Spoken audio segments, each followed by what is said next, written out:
बातमीपत्रात आता पाहूया गल्लीपासून ते दिल्लीपर्यंतच्या ताज्या घडामोडींचा धावता आढावा। बांगलादेशने भारतात तैनात असलेले आपले उच्चायुक्त एम रियाज हमीदुल्लाह यांना तातडीने ढाका येथे बोलावलं आहे। मीडिया रिपोर्टनुसार परराष्ट्र मंत्रालयाच्या बोलण्यावरून हमीदुल्लाह सोमवारी रात्री उशिरा ढाका येथे पोहोचले। बांगलादेशच्या प्रमुख वृत्तपत्र प्रथम आलोने परराष्ट्र मंत्रालयाच्या सूत्रांच्या हवाल्याने सांगितलं की भारतासोबतच्या द्विपक्षीय संबंधाची सध्याची स्थिती पाहता हा निर्णय घेण्यात आला आहे। रिपोर्टनुसार हमीदुल्लाह यांना अलीकडील घडामोडी आणि भारत बांगलादेश संबंधावर चर्चा करण्यासाठी बोलवण्यात आलं आहे। मात्र सरकारच्या वतीने अधिकृतपणे हे स्पष्ट करण्यात आलेले नाही की चर्चेच्या अजेंड्यात कोणते मुद्दे समाविष्ट असतील। भारताने 23 डिसेंबर रोजी हमीदुल्लाह यांना बोलावलं होतं। यावेळी भारताने हमीदुल्लाह यांच्यासमोर बांगलादेशातील भारतीय राजनैतिक अधिकारी आणि मिशनच्या सुरक्षेबाबत चिंता व्यक्त केली होती। तसेच अल्पसंख्याकांवरील विशेषतः हिंदूंवरील हल्ल्यांचा मुद्दा उपस्थित केला होता। भारताने हमीदुल्लाह यांना एक आठवड्यात दुसऱ्यांदा बोलावलं होतं। यापूर्वी त्यांना 17 डिसेंबर रोजीही बोलावण्यात आलं होतं। दुसरीकडे याच दिवशी बांगलादेशने भारतीय उच्चायुक्त प्रणय वर्मा यांनाही बोलावलं होतं। यावेळी ढाकाने भारतात बांगलादेशी मिशन बाहेर झालेल्या निदर्शकांवर आक्षेप घेतला होता। ढाकाकडून भारतीय उच्चायुक्तांना 10 दिवसात दुसऱ्यांदा बोलावण्यात आलं होतं। यापूर्वी 14 नोव्हेंबर रोजी भारतीय उच्चायुक्तांना बोलावण्यात आलं होतं। बांगलादेशी विद्यार्थी नेता शरीफ उस्मान हादी यांच्या मृत्यूनंतर भारतविरोधी निदर्शने आणि त्यानंतर मैमनसिंग जिल्ह्यात दीपूच्या जमावाकडून झालेल्या हत्येमुळे दोन्ही देशांचे संबंध खूप बिघडले आहेत। देशातील सर्वात मोठी एअरलाईन इंडिगोनं आपल्या वैमानिकांच्या भत्त्यात वाढ करण्याचा निर्णय घेतला आहे। त्यामुळे एअरलाईनच्या सुमारे 5000 वैमानिकांना थेट फायदा होईल। नवीन नियम 1 जानेवारीपासून लागू होतील। पीटीआयच्या अहवालानुसार ले ओव्हरसाठी कॅप्टनला आता 2000 रुपयांऐवजी 3000 रुपये मिळतील, तर फर्स्ट ऑफिसरसाठी ते 1000 वरून 1500 रुपयेपर्यंत करण्यात आलंय। डेड हेडिंग ट्रिपसाठी कॅप्टनचा भत्ता 3000 वरून 4000 रुपये आणि फर्स्ट ऑफिसरचा 1500 वरून 2000 रुपये करण्यात आलाय। डेड हेडिंग म्हणजे जेव्हा क्रू ड्युटीसाठी प्रवासी म्हणून प्रवास करतो। हे पाऊल अशावेळी उचलण्यात आलंय जेव्हा गेल्या काही दिवसात रोस्टरशी संबंधित समस्यांमुळे एअरलाईनला 4500 पेक्षा जास्त उड्डाणं रद्द करावी लागली होती।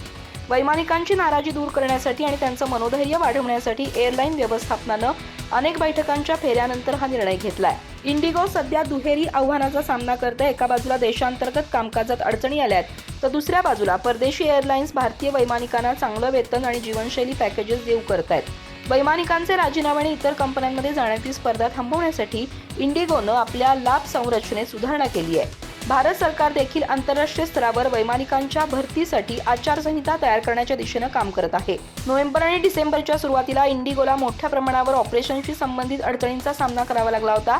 खरं तर डीजीसीएनं वैमानिकांच्या विश्रांतीसाठी नवीन फ्लाईट ड्युटी टाइम लिमिट नियम लागू केले होते। एअरलाईन या नियमांनुसार आपले क्रू आणि रोस्टर वेळेवर व्यवस्थापित करू शकली नाही। याचा परिणाम असा झाला की नोव्हेंबरच्या अखेरीस आणि डिसेंबरच्या पहिल्या आठवड्यात इंडिगोच्या सुमारे 5000 विमानांच्या उड्डाणांना विलंब झाला किंवा ती रद्द झाली।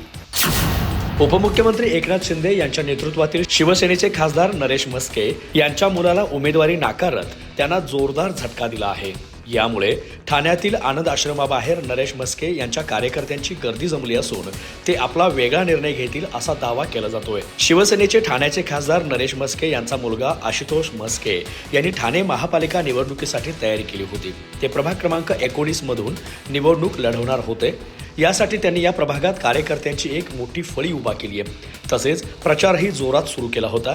विशेषतः स्वतः खासदार नरेश म्हस्के यांनीही आपल्या मुलाच्या उमेदवारीसाठी जोर लावला होता, पण पक्षाने ऐनवेळी आशुतोष म्हस्के यांना तिकीट नाकारून त्यांना झटका दिला। या संबंधीच्या माहितीनुसार आज उमेदवारी अर्ज भरण्याचा शेवटचा दिवस आहे, पण अद्याप आशुतोष म्हस्के यांना अद्याप पक्षाचा एबी फॉर्म मिळालेला नाही। यामुळे ठाण्यातील आनंद आश्रमाच्या समोर म्हस्के यांच्या कार्यकर्त्यांनी मोठी गर्दी केली आहे। शिंदे गटातील घराण्याशाही विरोधात मीनाक्षी शिंदे यांनी पेटवलेल्या ठिणगीमुळे नरेश म्हस्के यांच्या मुलाला तिकीट नाकारण्यात आल्याची चर्चा स्थानिक राजकारणात रंगली आहे। दुसरीकडे ठाण्याच्या मुंब्रा येथील 4 माजी नगरसेवकांनी आज शिंदे गटाला सोडचिठ्ठी देऊन अजित पवारांच्या राष्ट्रवादी काँग्रेसमध्ये प्रवेश केला। राजन किने, अनिता किने, मोरेश्वर किने आणि अन्य एका माजी नगरसेवकाने राष्ट्रवादीचा एबी फॉर्म स्वीकारला आहे। राजन किने यांचे मुंब्रा येथे शिवसेना वाढवण्यात मोठे योगदान होते। त्यामुळे त्यांनी शिंदे गटाला सोडचिठ्ठी दिल्यामुळे येथील राजकीय समीकरण बदलण्याची शक्यता आहे। पुणे महापालिकेच्या निवडणुकीत उपमुख्यमंत्री अजित पवार यांच्या नेतृत्वातील सत्ताधारी राष्ट्रवादी काँग्रेसनं कुख्यात गुंड गजा मारणे याच्या पत्नीला उमेदवारी दिली आहे। गजा मारणे एका प्रकरणात सध्या तुरुंगात आहे. त्याच्यावर वेगवेगळ्या प्रकारचे गुन्हे दाखल आहेत. त्यातच आता राष्ट्रवादीनं त्याच्या पत्नीला उमेदवारी दिल्यामुळे निवडणुकीच्या प्रचारात त्याचं मोठं राजकारण होण्याची शक्यता आहे. मुंबईसह राज्यातील 29 महापालिकांसाठी येत्या 15 जानेवारी रोजी निवडणूक होणार आहे.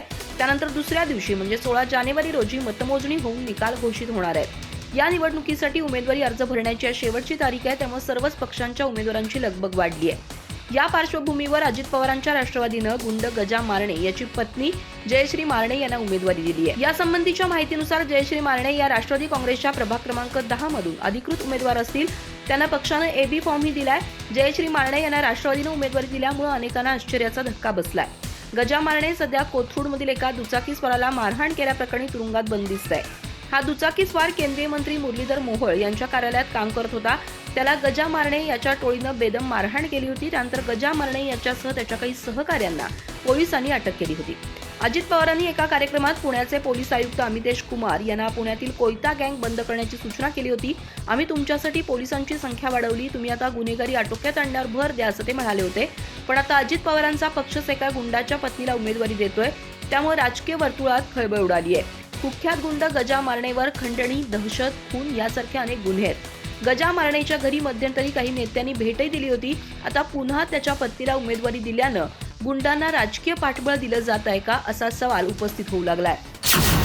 नाशिक महानगरपालिका निवडणुकीसाठी अर्ज भरण्याची मुदत संपायला अवघे काही तास शिल्लक असताना भारतीय जनता पक्षामध्ये अभूतपूर्व गोंधळ पाहायला मिळतोय. भाजप यंदा नाशिकमध्ये स्वबळावर सर्व 122 जागा लढवत आहे. मात्र ऐनवेळी एबी फॉर्म न मिळाल्यामुळे इच्छुक उमेदवार आणि निष्ठावंत कार्यकर्त्यांचा संयम सुटला आहे.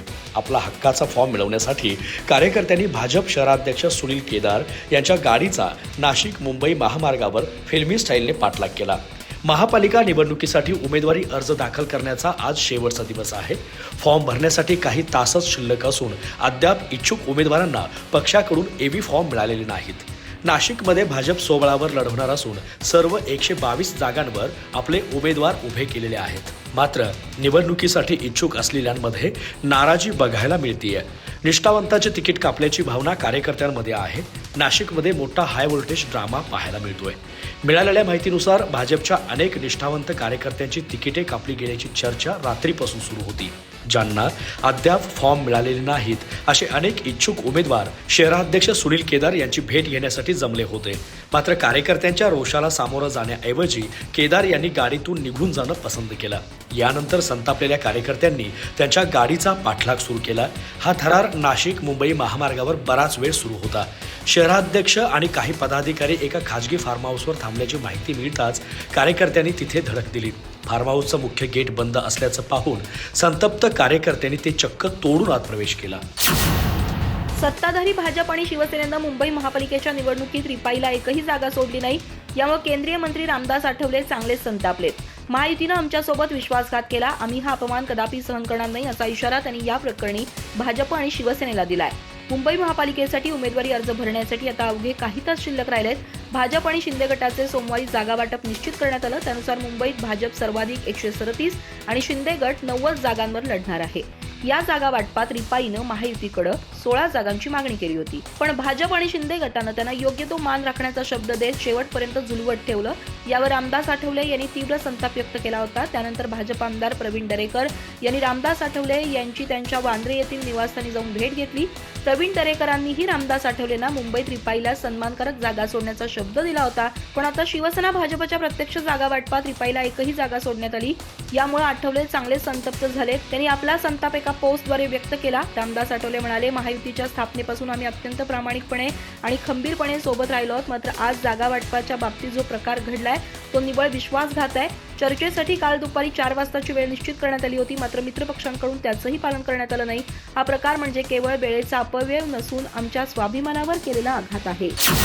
छत्रपती संभाजीनगरमध्ये महायुती तुटल्याची घोषणा होताच काही तासांमध्ये राजकीय वातावरण कमालीचं तापलं असून भाजपने शिंदे सेनेवर जोरदार पलटवार करत थेट आरोपांची तोफ डागली आहे. शहराच्या विकासाचा मुद्दा बाजूला ठेवून शिंदे सेनेने घरातील मंडळींच्या राजकीय पुनर्वसनालाच प्राधान्य दिलं. त्यामुळेच युती जाणीवपूर्वक तोडण्यात आली असा गंभीर आणि खळबळजनक आरोप राज्याचे ओबीसी कल्याण मंत्री अतुल सावे आणि माजी केंद्रीय मंत्री खासदार भागवत कराड यांनी केला आहे.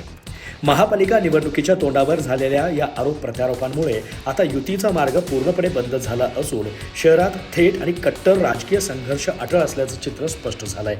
भाजप नेते अतुल सावे यांनी युती तुटण्यामागील पडद्यामागची सविस्तर माहिती उघड करताना सांगितलं की मुख्यमंत्री देवेंद्र फडणवीस आणि उपमुख्यमंत्री एकनाथ शिंदे यांच्यात छत्रपती संभाजीनगर महापालिकेसाठी 37 जागांचा फॉर्म्युला अंतिम झाला होता.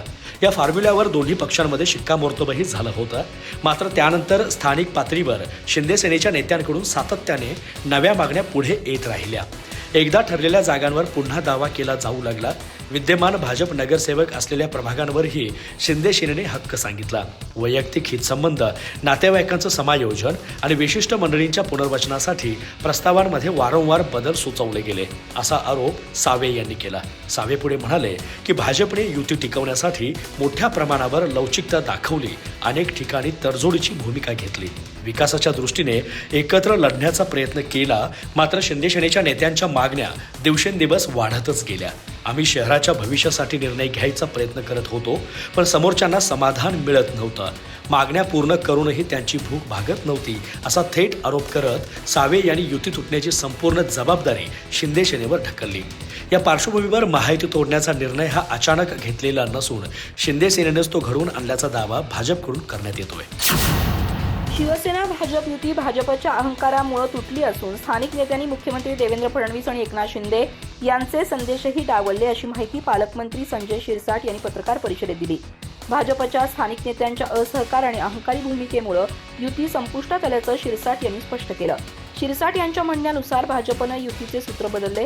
जाणून बुजून शिवसेनेला कमी जागा देऊन युती तोडण्याचं नियोजन स्थानिक भाजप नेत्यांकडून करण्यात आलं होतं. त्यामुळे भाजप वारंवार वेगळ्या भूमिका घेत होता, असंही त्यांनी नमूद केलं.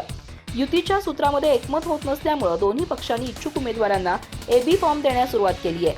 शिवसेनेचे नेते आणि पालकमंत्री संजय शिरसाट यांच्या निवासस्थानी इच्छुक उमेदवारांना एबी फॉर्म वाटप सुरू झालंय. माजी महापौर नंदकुमार घोडेले हे इच्छुक उमेदवारांची यादी तयार करत असून त्यांना तत्काळ फॉर्म देण्यात येणार असल्याची माहिती त्यांनी दिली. छत्रपती संभाजीनगरमध्ये युतीबाबत 10 बैठका होऊनही कोणताही तोडगा न निघाल्यानं शिवसेनेनं भाजपचा जागा वाटपाचा फॉर्म्युला अमान्य केलाय. त्यामुळे शिवसेनेनं आपल्या सर्व उमेदवारांची यादी तयार करून त्यांना फॉर्म भरण्याबाबत सूचना दिल्या आहेत.